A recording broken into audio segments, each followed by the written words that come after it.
अस्सलाम वालेकुम to all viewers. उम्मीद करता हूँ आप सब खैरियत से होंगे और बहुत स्ट्रॉन्ग होंगे। अच्छा, हमने जो टेस्ट सीरीज स्टार्ट किया था कि जितने भी एकेडमिक टेस्ट होंगे तो उसकी डिटेल एक्सप्लेनेशन यहाँ पे करेंगे, ठीक। तो उस हवाले से आज मैं QCA का 4th टेस्ट आप लोगों के सामने रख रहा हूँ। डिटेल एक्सप्लेनेशन इसकी करेंगे। फर्स्ट 3 में एक्सप्लेन कर चुका हूँ, आप देख सकते हैं। सही, आज जो हमारे पास ये टेस्ट उन्होंने लिया था इसी संडे, उसमें 2 चैप्टर्स इन्होंने लिए, बाकी में हमारे पास ये इन्होंने एक लिया तो 81 MCQs बनाए थे। यहाँ पे एसेलुलर लाइफ मीन जिसमें हमारे पास वायरसेस को ज़्यादा टच किया है, और हमारे पास दूसरा है बायोएनर्जेटिक जिसमें रिस्पायरेशन है। रिस्पायरेशन में बहुत ज़्यादा अच्छे तरीके से मैंने एक्सप्लेन किया है, वो आप देख सकते हैं। पश्तो और उर्दू दोनों में एक्सप्लेन कर चुका हूँ, वो आप देख लें इंशाल्लाह। आप लोगों को मेरे एक बुक की भी, एक टेक्स्ट बुक की ज़रूरत नहीं आएगी, और इसमें जितने भी MCQs आए तो आप फिर खुद सॉल्व कर सकते हैं। वो भी MCQs है, ये मैं तो बहुत डिफिकल्ट वहाँ पे जो है एक्सप्लेनेशन भी है। तो चलिए स्टार्ट कर दें। पहले वीडियो देख लूँ, मैं 4 मरतबा इसको रिकॉर्ड कर चुका हूँ लेकिन ये नहीं हो रहा। सही, अच्छा अभी ठीक है। तो स्टार्ट करते हैं कि वायरस के एक सिनेरियो आप लोगों के सामने मैं रख लूँ कि वायरस के बारे में इमीडिएट सिलेबस में कौन सी जो चीज़ें इंक्लूड है। ये तो हमारे पास हिस्ट्री इस MCQs आते हैं। दूसरा हमारे पास वायरस की कैरेक्टरिस्टिक्स।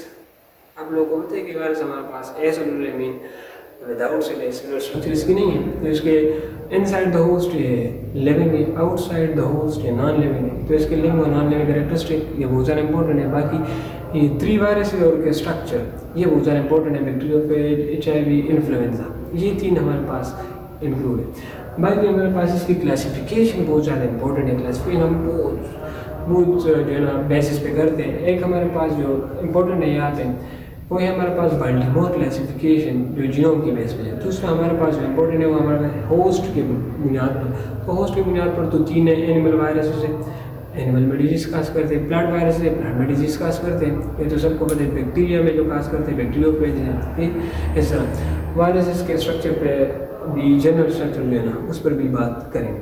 वायरस के जो ओवरऑल स्ट्रक्चर या मेच्योर वायरस को या कंप्लीट वायरस पार्टिकल को हम वायरियन बोलते हैं, वायरियन। और ये हमारे पास 2 चीज़ों से बना हुआ होता है। मेरी बॉडी भी 2 चीज़ों से बनी है। एक कोट मैंने पहना है और दूसरा ये कपड़े भी है, ये दोनों एक है। सी और इनर जो बॉडी है जिसको हम कोर भी कहते हैं वो वायरस में होते हैं। तो इस तरह मैं भी वायरस हूँ। सही, अच्छा वायरियन हमारे पास 2 चीज़ों से बना है। एक है हमारे पास कोट, इस तरह कोट है। दूसरा हमारे पास कोर, इनर बॉडी इसलिए होती है। इन कोर में हमारे पास जीनोम होते हैं, या DNA होगा या RNA होगा। और कोर में हमारे पास वेरियस प्रोटीन्स भी होते हैं। अब आप ये सोचेंगे कि वेरियस प्रोटीन्स कौन से हैं। HIV में आप लोगों ने पढ़ा होगा कि 9 प्रोटीन्स होते हैं, उस पर बात करेंगे। Integrase, protease, reverse transcriptase. अच्छा, कोर में हमारे पास एक कैप्सिड है, सही है, कैप्सिड। और दूसरा हमारे पास है एनवेलप। तो ये कोट है सी, और ये हमारे पास एनवेलप। एनवेलप सारे वायरस में नहीं होता। सही, एनवेलप हमारे पास इसकी बेस पर भी हम क्लासिफिकेशन करते हैं। कुछ एनवेलप होते हैं, कुछ नॉन एनवेलप में। तो ये सारे वायरस में नहीं होता है, सब में होता है। ये कैप्सिड पर हमारे पास आइडेंटिकल यूनिट से बना होता है जिसको हम कैप्सोमर्स या कैप्सोमेर्स बोलते हैं। हर वायरस में डिफरेंट होता है। एडिनो में 252 कैप्सोमर्स है, इस तरह पोलियो में 32 है। और इस दूसरा भी एक वायरस है उसमें हमारे पास 162 है आई थिंक। वो आप फिर कमेंट सेक्शन में बता दें कि कौन से में हमारे पास 162 है। सही, on the basis of classification की बात करूँ, उसी वो क्लासिफिकेशन की तरफ मैं जा रहा हूँ। क्लासिफिकेशन होस्ट पर भी है, वो पढ़ेंगे पर जब लेक्चर्स इस चैप्टर पर दूंगा। तो ये यहाँ पे सिर्फ एक सिनारियो आप लोगों के सामने रख रहा हूँ। क्लासिफिकेशन हमारा on the basis of host पर भी है, on the basis of mode of action भी है, ऑन द बेसिस ऑफ हमारे पास शेप भी है। सही, शेप ऑफ द कैप्सिड। तो हमारे पास कुछ बुलेट शेप है, कुछ हमारे पास रॉड शेप है, कुछ स्फेरिकल है। लाइक हमारे पास HIV रॉड शेप के वेको मोज़ेक वायरस है। सही, अच्छा ये वीडियो तो ठीक है। अच्छा, हमारे पास हिस्ट्री की तरफ अब जाते हैं। फर्स्ट ऑफ ऑल तो आप लोगों के सामने ये बता दूं कि हिस्ट्री हमारे पास 1884 में एक साइंटिस्ट था, चार्ल्स चैम्बरलेन। ये हमारे पास लाइस पास्टर जो माइक्रोबायोलॉजिस्ट है उसके साथ काम कर रहा था। उन्होंने वायरस की फर्स्ट एविडेंस दी। तो ये वायरस की फर्स्ट एविडेंस दी। और ये भी बता दूं कि वायरस एक लेटेंट वर्ड है जिसका मीनिंग पॉइजन, लेटेंट वर्ड है। ये भी MCQs आ सकते हैं। चार्ल्स चैम्बरलेन के बाद और इन्होंने रेबीज जो डिजीज़ है, शरे जिसको हम बोलते हैं, उस पर काम किया था। सी चार्ल्स चैम्बरलेन ने, इसी वजह से ये एविडेंस दिया था। एविडेंस किसने दिया? Charles Chamberlain 1884। 1892 में दूसरा साइंटिस्ट आता है एमोन्स्की नाम है उसका, उसने हमारे पास वायरस की डिस्कवरी की। कौन से वायरस पर काम किया? तो हमारे पास है टोबैको मोज़ेक वायरस। और इन्होंने एक्सपेरिमेंट किया था और एक फिल्टर यूज़ की थी, जिसको हम पोर्सिलिन फिल्टर कहते हैं। और इसकी जो हमारे पास पोर साइज़ है, जिससे हमारे पास वायरस तो पास हो सकता है लेकिन बैक्टीरिया ऊपर रह जाता है, तो उसकी जो पोर साइज़ है वो हमारे पास है 102,000 नैनोमीटर और 0.121 माइक्रोन। तो ये वैल्यू है उसकी पोर साइज़ की। अच्छा, स्टडी ऑफ वायरस को हम आर्यन बोलते हैं, इसलिए ये भी बता दूँ, दरमियान में हमें ये पॉइंट्स आ रहे हैं माइंड में। फिर हमारे पास 1935 में दूसरा साइंटिस्ट आता है, वायरस की क्रिस्टलाइजेशन को करता है। वायरस की क्रिस्टलाइजेशन किसने की? 1935 में डेनेल्फ्टन है। तो हिस्ट्री बता दी, स्ट्रक्चर के वाले से बता दिया, करेक्टरिस्टिक लिविंग हमारे पास है, इसमें जीनोम में या डीएनए आरएनए है, सी ये भी लिविंग प्रॉपर्टी है, ये रिप्लिकेशन करता है, ये भी एक लिविंग प्रॉपर्टी है। नॉन लिविंग कौन सी है? ये metabolic activities like respiration, digestion, ये सब नहीं करता। क्रिस्टलाइजेशन इसकी पॉसिबल है, नॉन लिविंग प्रॉपर्टी है, सही। अच्छा, ये जगह से एमसीक्यू स्टार्ट कर रहे हैं। इसको वायरस को किसने डिस्कवर किया? हमारे पास एमोन्स्की है। वायरस रिप्लिकेट भी करता है, रिप्लिकेशन वायरस की रिप्लिकेशन 70 सेकंड में होती है, बैक्टीरिया की कितने में होती है? ये भी एक पॉइंट है, 20 मिनट में। लेकिन यहाँ पे दो बातें, 70 सेकंड में खुद रिप्लिकेट कर जाता है, लेकिन वो उसको पूरा डिस्ट्रॉय कब करता है? तो ये भी हमारे पास 20 मिनट लेता है।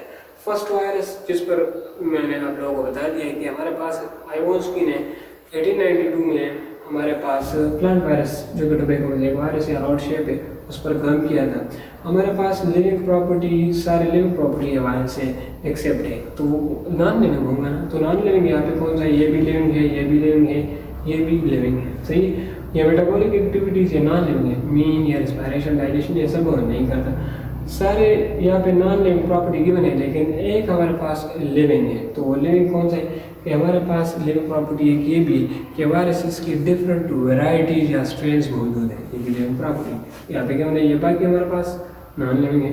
अच्छा, all are disease of viruses, all of the following are disease of virus except, इसमें हमारे पास एक बैक्टीरियल डिजीज गिवन है और वो बैक्टीरियल हमारे पास टीबी है, ट्यूबरक्यूलोसिस। मेसोथेलियम ये आई थिंक सार्कोमा वायरस से काज होता है, पोलियो वायरस इसका भी गिवन है। ये एक शॉर्ट क्लिप अगर बता दूंगा, वीडियो लेंथी हो रही है। अच्छा, हेपेटाइटिस भी हमारे पास वायरल डिजीज है।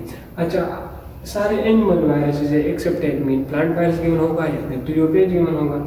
अच्छा, ये भी हमारे पास एनिमल वायरस है, ये भी एनिमल है, ये भी एनिमल है। टोबैको मोज़ेक वायरस प्लांट है, टोबैको तो प्लांट है। अच्छा, हमारे पास मोस्टली आरएनए कंटेनिंग वायरसेस, तो ये भी हमारे पास फिडल बुक में गिवन है कि हमारे पास जितने भी मेजरली ज़्यादातर जितने भी प्लांट वायरस थे वो आरएनए वायरस है, उसमें जो उसका जो जीनोम है वो आरएनए से बना है। और approximately 2000 different plant virus have been discovered, ये भी एक पॉइंट वहाँ पे गिवन है। तो प्लांट वायरस ज़्यादा, आरएनए कंटेनिंग है। अच्छा, वायरसेस कितने टाइम बैक्टीरिया से स्मॉलर है? तो 10 to 1000 नैनोमीटर। मैच्योर वायरस या कंप्लीट वायरस को हम वायरियन बोलते हैं, ये फर्स्ट बता चुका हूँ।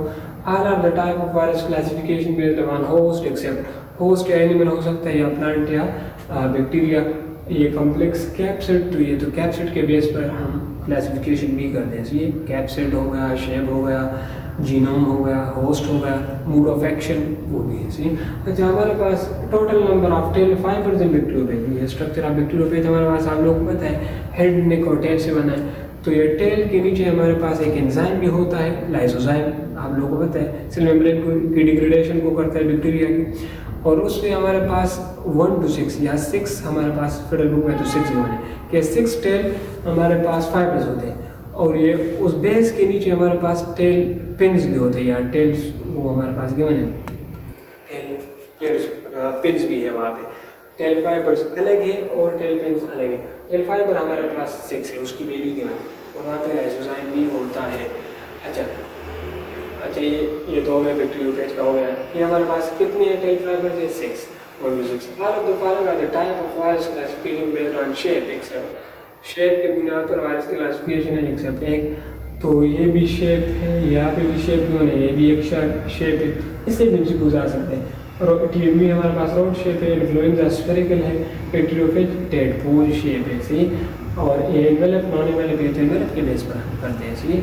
अच्छा, HIV is also known as, तो हमारे पास रेट्रोवायरस भी हम कहते हैं। इसमें हमारे पास रिवर्स ट्रांसक्रिप्टेज एंजाइम है, सही।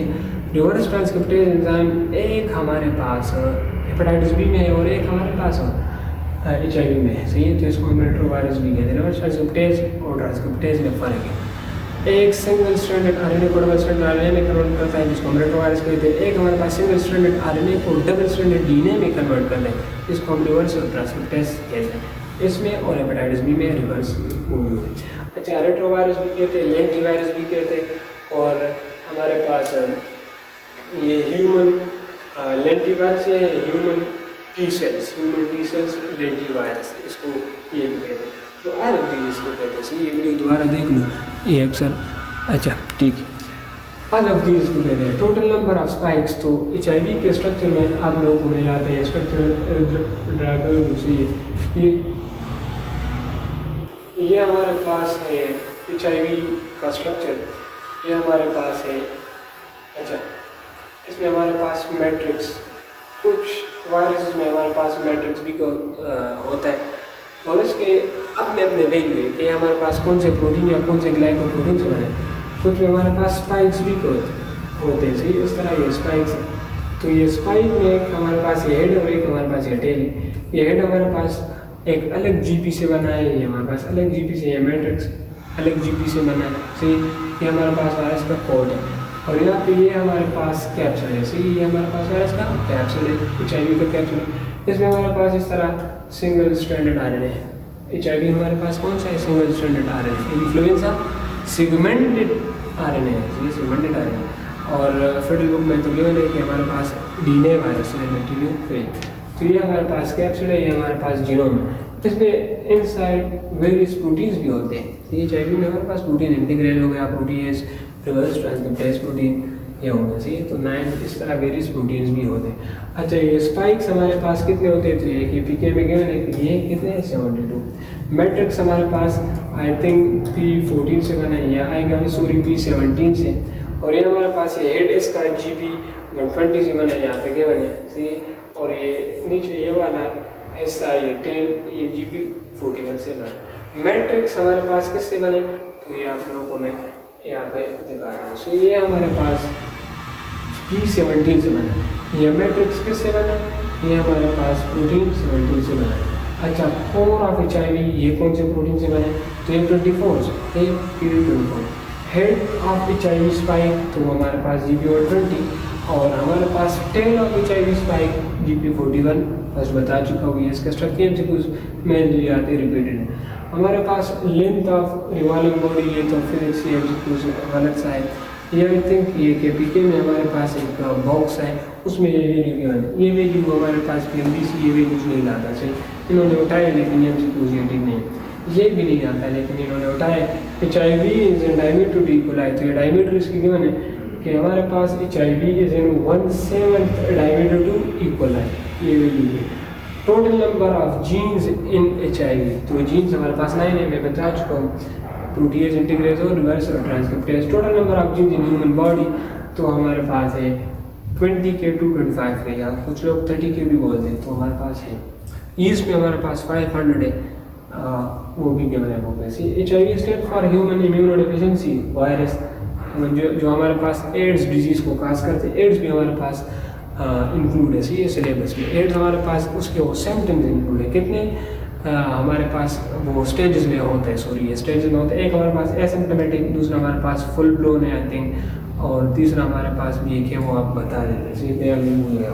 अच्छा, HIV स्पेसिफिक टू, तो ये हमारे पास सिर्फ एक होस्ट के लिए स्पेसिफिक है, जो हमारे पास है ह्यूमन के लिए। इस वजह से तो ह्यूमन इम्यूनोडेफिशिएंसी वायरस बोलते हैं। अच्छा, HIV consist of how many RNA strand, तो दो ड्राइव किए, तो ये 2 है।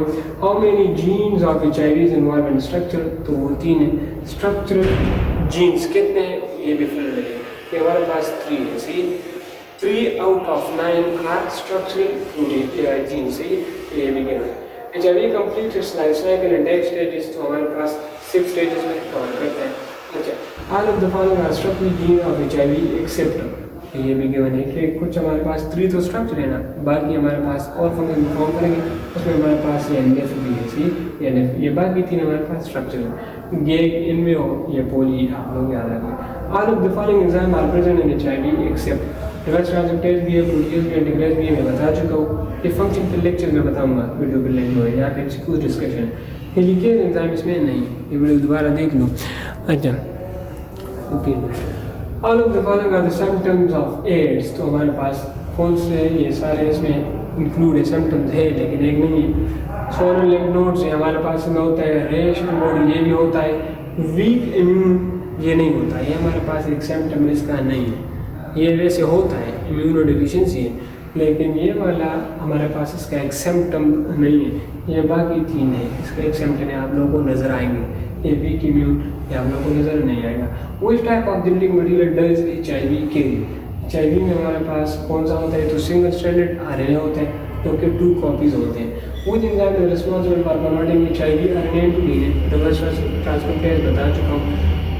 अब हमारे पास रेस्पिरेशन के स्टार्ट है, ये इसके लिए आप लोग रेस्पिरेशन वाले जो है ना लेक्चर्स लाजमी देंगे। ग्लाइकोलाइसिस हमारे पास साइटोसोल मीन साइटोप्लाज्म में होता है। ग्लाइकोलाइसिस को हम एनारोबिक प्रोसेस भी कहते हैं because oxygen is not required for this process. मैं उसको आप बता चुका हूँ। ग्लाइकोलाइसिस में हमारे पास 10 स्टेप्स होते हैं और 2 फेजेस होते हैं, वहाँ मैं बता चुका हूँ। कौन से preparatory phase and oxidative phase. सही, एक प्रिपरेटरी से कहते हैं कि ग्लाइसिन डिहाइड्रोफॉस्फेट की सिंथेसिस हो रही है, और हमारे पास पे ऑफ फेज या ऑक्सीडेटिव फेज एक जो है इसमें हमारे पास 2 ATP प्रोडक्शन होती है। अच्छा, how many ATP are required to start glycolysis? तो 2 ATP रिक्वायर्ड होते हैं टू स्टार्ट ग्लाइकोलाइसिस। एक हमारे पास एक फर्स्ट स्टेप में, दूसरा हमारे पास थर्ड स्टेप में। अच्छा, एंड प्रोडक्ट ऑफ ग्लाइकोलाइसिस हमारे पास पायरुवेट है, जो 2 होते हैं। सही, ग्लूकोज हमारे पास 6 कार्बन है, तो उससे जब हम 3 कार्बन बनाएंगे, 3 कार्बन तो वो 2 आएंगे।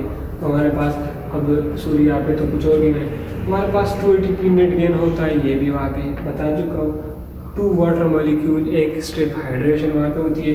2 NADH2 जो हमारे पास 6 स्ट्रिप ऑफ ग्लाइकोलाइसिस है, उसमें हमारे पास NADH2 बनते हैं, जो कि 2 बार होते हैं, तो इस वजह से 2 NADH2 बनते हैं और 2 पायरुवेट एसिड या पायरुवेट आलम। How many gross ATP are produced? Gross ATP mean as a whole कितने ATP बनते हैं? तो 4 बनते हैं, 2 फिर यूज़ हो जाते हैं, तो 2 हमारे पास फाइनल या नेट हमारे पास आ जाएगा। 2 टाइप ऑफ इस तरह हम कैलकुलेशन में वो बोलते हैं, एक होता है ग्रास और एक होता है नेट। तो नेट हमें जो फाइनल में मिलेगा ग्रास, इसमें प्रोड्यूस हो गई है, तो ग्रास हमारे पास 4 है, तो हमारे पास प्रिपरेटरी ऑक्सीडेटिव फेज में प्रोड्यूस होती है, 2 फिर यूज़ हो जाते हैं या ग्लाइकोलाइसिस को स्टार्ट करने के लिए यूज़ होती है। अच्छा, all of the following responsible for binding to CD4 receptor on host cell. तो होस्ट सेल की बाइंडिंग के लिए हमारे पास बाइंडिंग के लिए कौन सा जो स्पाइक का जो वो हेड होता है वो रिस्पॉन्सिबल होता है, वो किससे बना होता है? GP120 से। और फ्यूजन के लिए हमारे पास GP वो 41 है, वो यूज़ होता है, जो हमारे पास वो टेल होता है। ठीक, अच्छा, what is the product of link reaction? तो लिंक रिएक्शन में हमारे पास NADH भी बनता है, वो तो आप लोग पता है, एसिटाइल कोएंजाइम बीच में बनता है, फाइनल प्रोडक्ट ये है। और एक carbon dioxide decarboxylation 3 step reaction है ना, मैं वहाँ पे बता चुका हूँ। 3 स्टेप रिएक्शन, डीकार्बोक्सिलेशन भी होते हैं, मेन कार्बन डाइऑक्साइड रिमूवल भी होती है, यह आता है हमें, NADH2 भी आता है, एसिटाइल ग्रुप भी आता है, all of this. Where does link reaction take place? In the matrix of the mitochondria, यहाँ पे ठीक है, या ग्राउंड ऑफ द माइटोकॉन्ड्रिया। कोई एंजाइम ए कंसिस्ट ऑफ, यहाँ पे ऑप्शन में गलत निकाला है, यहाँ पे डाइन्यूक्लियोटाइड तो है, एडेनोसिन ए का मतलब है एडेनोसिन, जो हमारे पास डाइन्यूक्लियोटाइड है, 2 न्यूक्लियोटाइड से बने। और कोएंजाइम जो हमारे पास वो विटामिन से आता है, कोएंजाइम कहाँ से आते हैं? एंजाइम में हमने पढ़ा है कि विटामिन मिनरल से आते हैं। यहाँ पे विटामिन B5 या वो दूसरा ना कि वहाँ पे मैं बता चुका हूँ से, तो यहाँ पे हमारे पास बहुत एंड भी है। How many link reaction for glucose molecule? तो एक ग्लूकोज मॉलिक्यूल के लिए 2 पायरुवेट बने, एक पायरुवेट अलग लिंक रिएक्शन करेगा, दूसरा हमारे पास दूसरा। अच्छा, how many Krebs cycle are required for glucose molecule? तो 2 एसिटाइल कोएंजाइम ए बने तो 2 क्रिप साइकिल होंगे। सही, तो हमारे पास 2 Krebs cycle. 1 NADH2 can produce 3 ATP and 1 FADH2 can produce 2 ATP। What is the product of a single Krebs cycle?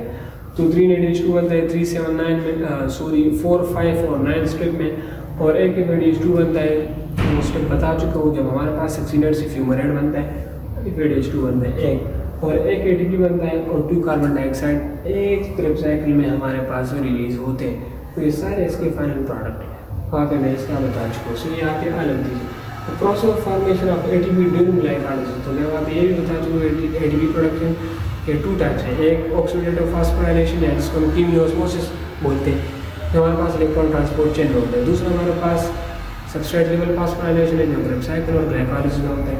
अच्छा, तो यहाँ पे हमारे पास ग्लाइकोलाइसिस और साइकिल का सबस्ट्रेट लेवल फास्फोराइलेशन इसको बोलते हैं, सही। अच्छा, 1-ADH2 can produce 2 ATPs।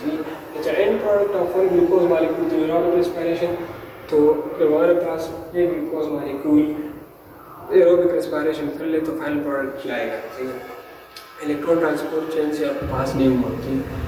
10NADH2 आता है, तो यहाँ से एक बार भी बता दूँ कि हमारे पास 2ADH2 भी आते हैं, 2 ग्रुप साइकिल हो गए तो 2ADH2 साइकिल में भी NADH2 आया, ग्लाइकोलाइसिस में भी आया, एनर्जी कैलकुलेशन आगे लेने के लिए।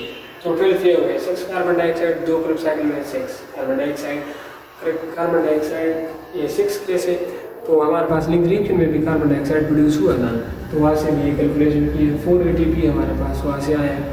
और डी तो यहाँ पे आ लग दीजिए, सी यहाँ पे आ लग दीज करेंगे।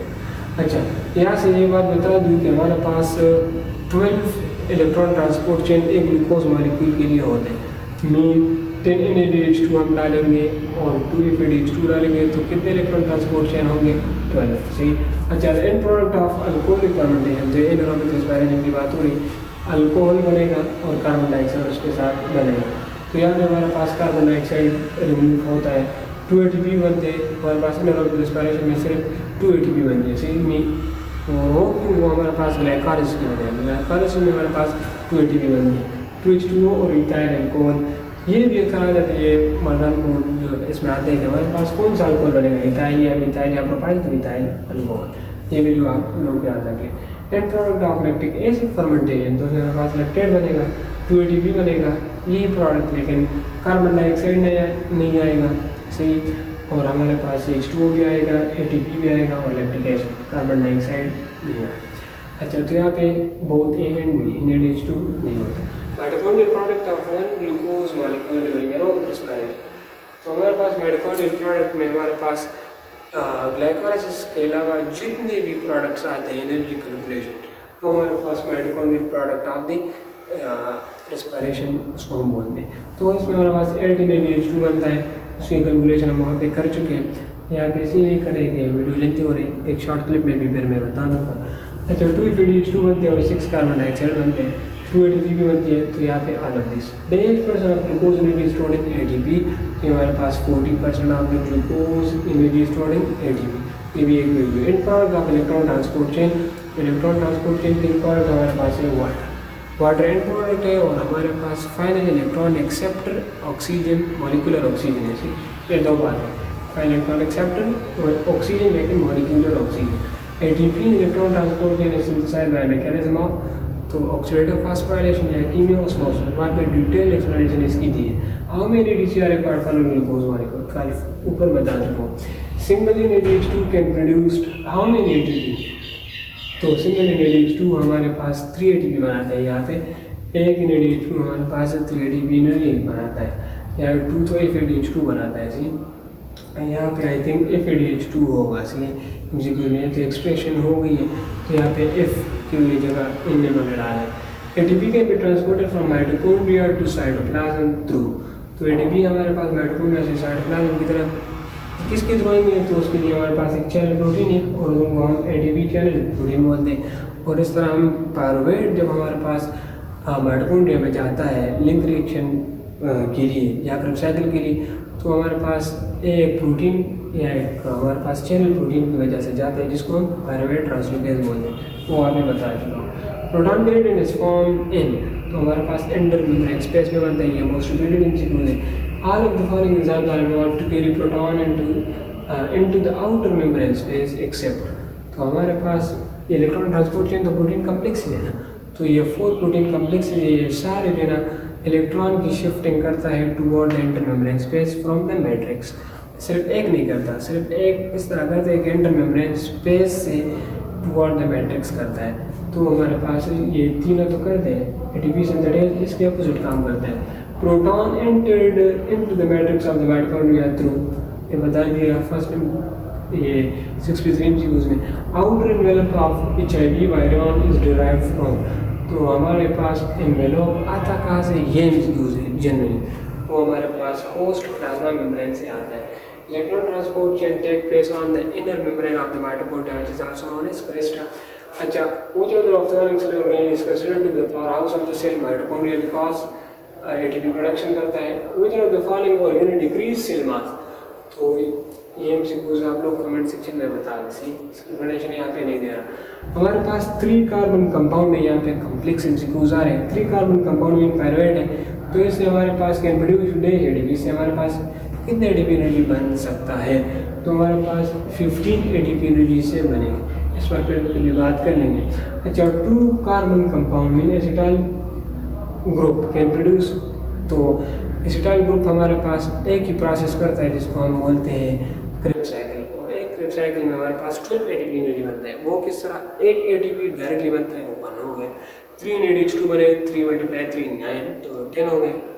एक एटीपी और 9 NADH2 से आए तो 10, और 2 if ADH2, एक if ADH2 बनता है, सी एक if ADH2 बनता है, और एक if ADH2 में हमारे पास कितने एटीपी एनर्जी होते हैं, 2, तो 10 + 2 तो 12। तो एक एसिटाइल ग्रुप से हमारे पास 12 एटीपी एनर्जी बनना है। 16 कार्बन कंपाउंड है, मीनिंग हमारे पास पैल्मेटिक एसिड है, यहाँ पे फैटी एसिड वाले की बात हो रही है या लिपोलाइसिस की बात हो रही है। जब हमारे पास लिपिड रेस्पिरेशन में आ जाए, लिपिड से एनर्जी बनती है, तो इसको हम बीटा ऑक्सीडेशन कहते हैं। बीटा ऑक्सीडेशन की बात हो रही है, उससे हमारे पास कितने एटीपी एनर्जी बनता है, तो इसमें हमारे पास 16 कार्बन को पहले हम साइकिल्स में कन्वर्ट करते हैं। इसको डिटेल के साथ कर लेते हैं, बाकी मुझे कुछ पर आसान है। हमारे पास इसको हम ये वैल्यू के 9/2 -1 ये माइनस है, सी तो यहाँ पे n हमें गिवन है 16, तो 16 / 2 -1, तो यहाँ से हमें आया 7, तो 7 साइकिल्स है। कितने साइकिल्स है, 7 साइकिल्स में ये होते हैं। अच्छा, दूसरी बात यहाँ पे है कि हमारे पास 16 कार्बन है,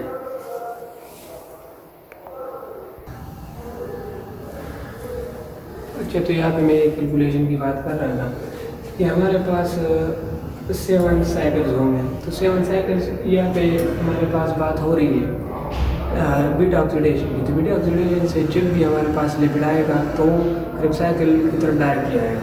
तो ये भी हमारे पास ये भी एक इंटरव्यूज़ है कि इंटरमीडिएट कंपाउंड कौन सा है, तो हमारे पास ग्लूकोज या कार्बोहाइड्रेट, लिपिड और प्रोटीन की रेस्पिरेशन में कॉमन है, वो हमारे पास एसिटाइल कोएंजाइम में ये कंपाउंड कॉमन है। सी इससे हमारे पास ये सारे फिर क्रेब्स साइकिल की तरफ आते हैं। हमारे पास 7 साइकिल्स होंगे, हमारे पास 3 NADH2 के साथ जब हम ये कंबाइन करेंगे 3 NADH2 बनते हैं, और हमारे पास 2 NADH2, तो 7 × 2 14 आया, 7 3 21 आया, तो इससे हमारे पास 33 एटीपी एनर्जी आता है।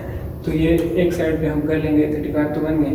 अब आप लोगों को पता है कि हमारे पास 16 कार्बन हमें क्या बने, तो इससे हमारे पास एसिटाइल कोएंजाइम में कितने आते हैं, तो ÷ 2 कार्बन कंपाउंड है ना एक एसिटाइल कोएंजाइम में, तो हमारे पास 8 एसिटाइल कोएंजाइम में आते हैं, और एक एसिटाइल कोएंजाइम में क्रेब्स साइकिल में जाकर 12 एटीपी एनर्जी बनाते हैं।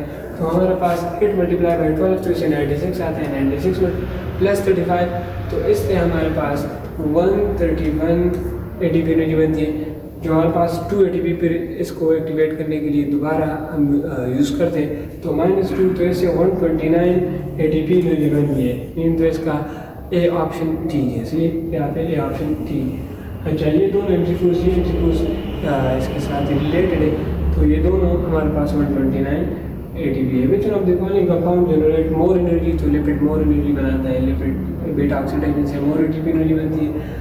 विच एंजाइम हेल्प इंटीग्रेट, तो इंटीग्रेट नाम से जाहिर है इंटीग्रेज ही आएगा। अच्छा, where do the fatty acid from पेट digestion enter the cellular respiration, तो क्रेब्स साइकिल की तरफ आता है, या सिट्रिक एसिड साइकिल भी हम बोलते हैं, या ट्राइकार्बोक्सिलिक एसिड साइकिल भी कहते हैं। बिफोर इंट्रोडक्शन रेस्पिरेशन, तो प्रोटीन फर्स्ट क्या करेगा, अमीनो एसिड में ब्रेक होगा, और फिर वो हमारे पास R ग्रुप यहाँ पे आएगा। How does the energy yield from the oxidation of, यहाँ पे कंपेयर ऑफ ग्लूकोज, तो ये फैट्स या लिपिड्स हमारे पास ग्लूकोज की वो कंपैरिजन पूछ रहा है, तो फैट्स हमारे पास ज़्यादा एटीपी एनर्जी बनाता है, ये तो कॉमन सेंस की बात है। Which metabolic intermediate is the conjunction for the catabolism of fats, lipids and carbohydrate, तो एसिटाइल कोएंजाइम ए यहाँ पे बता दिया। ये सारे हमारे पास मिलते हैं क्रेब्स साइकिल में। Glycolysis product, the final product of glycolysis में हमारे पास कौन सा फाइनल प्रोडक्ट आता है, पायरुवेट एसिड या पायरुवेट। अच्छा, changes are made to the connection between glycolysis and Krebs cycle before pyruvate and the Krebs cycle. तो एसिटाइल कोएंजाइम ऐसे स्टार्ट होता है, ये बता दिया है। अच्छा, ये इलेक्ट्रॉन ट्रांसपोर्टेशन वाली बात है, तो आप लोग वो वीडियो लास्ट में देख लें इंशाल्लाह। ये वाली वीडियो आप लोगों को वहाँ से फिर ये वाले एमसीक्यूज़ वहाँ से आप लोगों को फिर समझ आ जाएगा। लेकिन हमारे पास जो फाइनल हमारे पास एक साइटोक्रोम ऑक्सीडेज की एक पार्ट है, उसमें हमारे पास है साइटोक्रोम A3। ये हमारे पास फिर फाइनल इलेक्ट्रॉन एक्सेप्टर को इलेक्ट्रॉन देता है। तो यहाँ पे ये पूछ रहा है कि ये फाइनल इलेक्ट्रॉन ऑक्सीजन को जो कौन सा जो हमारे पास साइटोक्रोम है वो इलेक्ट्रॉन दे रहा है। तो हमारे पास साइटोक्रोम A3 है और उसका वो पूरा वो जो इलेक्ट्रॉन की या जो हाइड्रोजन की शिफ्टिंग है वो मैं बता चुका हूँ। तो ये थी video. Thank you so much. अल्लाह हाफिज़।